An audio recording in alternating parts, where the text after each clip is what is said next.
avoue qu'il m'est arrivé moi-même quelquefois de me poser la question.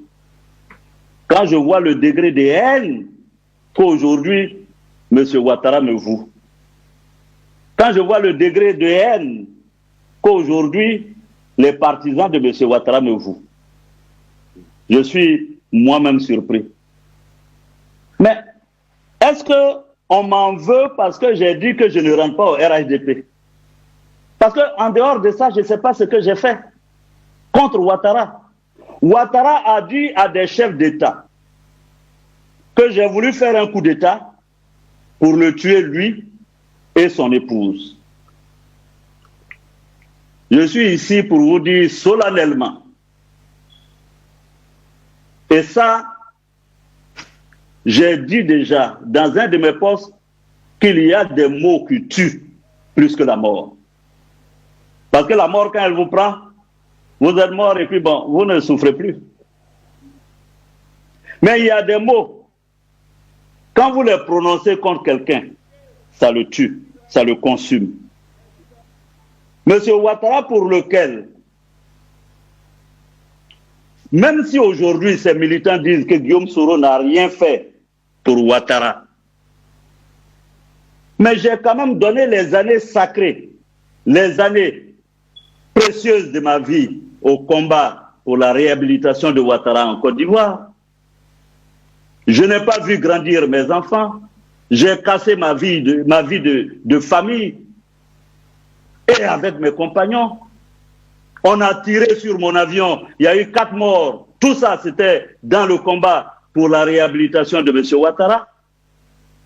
Qu'aujourd'hui on dise que je n'ai rien fait pour Ouattara, l'histoire jugera, Dieu jugera.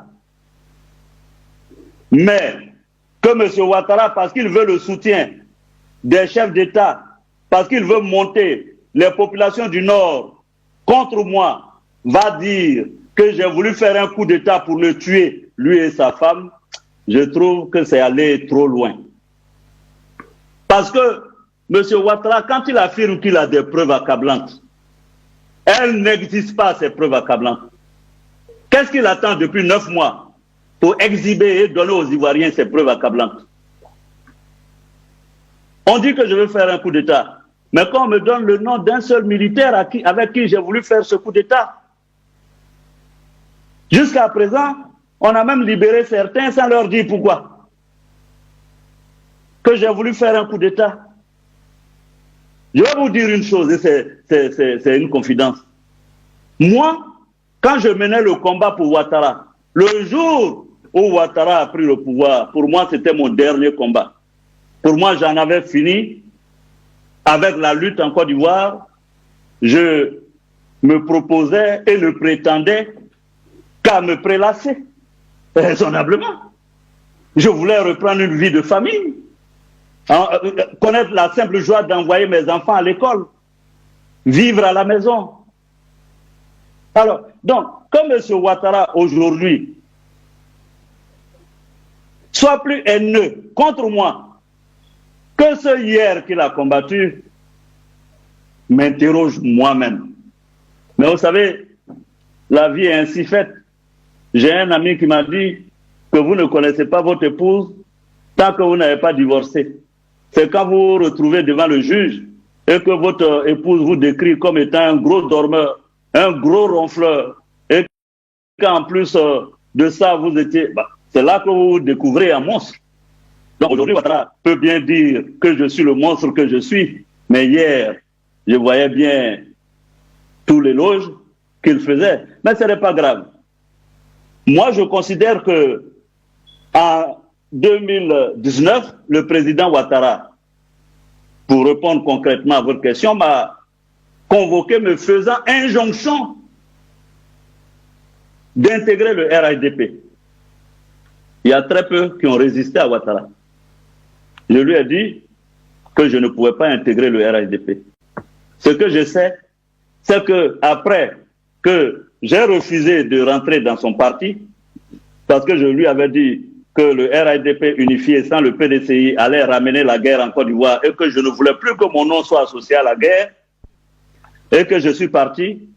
Il m'a demandé de démissionner de l'Assemblée nationale alors que je considérais que j'avais droit, on avait Bédié, lui, moi, donc décidé que je sois président de l'Assemblée. Certains de mes collaborateurs m'ont dit, Guillaume, tu ne démissionnes pas. J'ai dit non, on ne fait pas la guerre pour un poste. On peut faire la guerre pour un idéal, pour un combat noble, mais pour un poste, je ne mettrai jamais la sûreté de mon pays en danger. Je préfère sacrifier mon poste, partir, et je n'affronterai pas Ouattara sur cette question. Donc, j'ai rendu ma démission, je suis parti. Mais dès que je suis parti, ça a été la chasse à l'homme.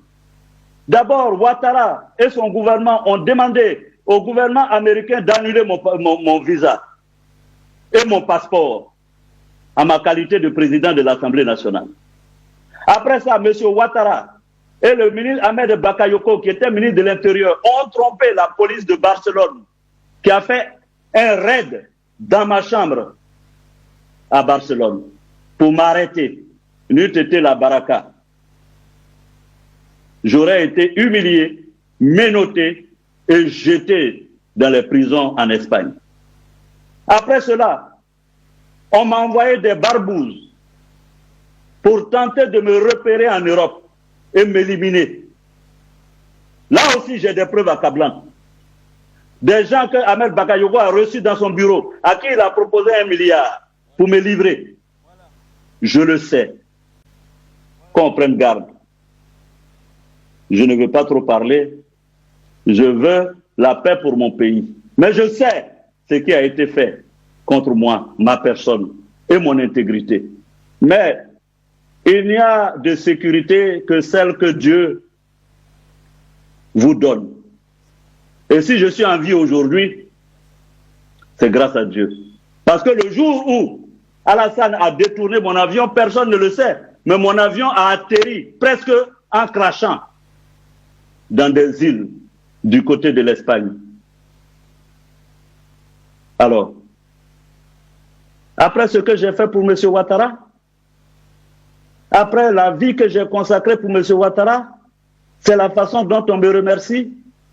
Gbagbo même, que j'ai combattu avec armes, roquettes, a autorisé qu'on m'achète une maison, une seule maison à Abidjan. C'est cette maison que M. Ouattara vient de m'arracher. Alors donc, bon, je ne sais pas, poser la question